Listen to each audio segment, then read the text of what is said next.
How to receive USDT on Tonkeeper. Hello everyone, welcome back to our channel, and in this video I'm going to show you how you will be able to receive USDT on Tonkeeper.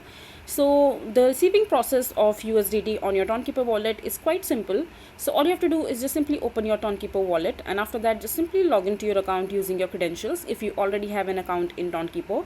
And after that, in order to receive USDT in Tonkeeper, you just simply have to click on the receive section from the middle of the screen in the wallet itself.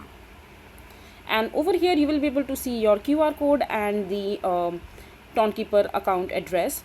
You just simply have to go ahead and click on the copy address, or you can also go ahead and scan this particular code from the account through which you are transferring the USDT. For example, you are using your Binance account, just simply click on the scanner from the Binance account, and from there just simply scan this particular QR code, and after that just simply enter the amount of USDT that you are transferring from that particular wallet, and just enter the amount and click on continue and enter your password and security code.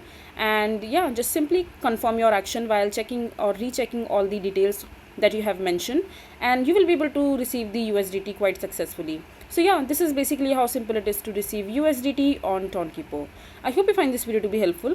So that is it for this video. If you find this video to be helpful, make sure to hit that like button and don't forget to subscribe to our channel for more such informative videos, and I'll see you the next time.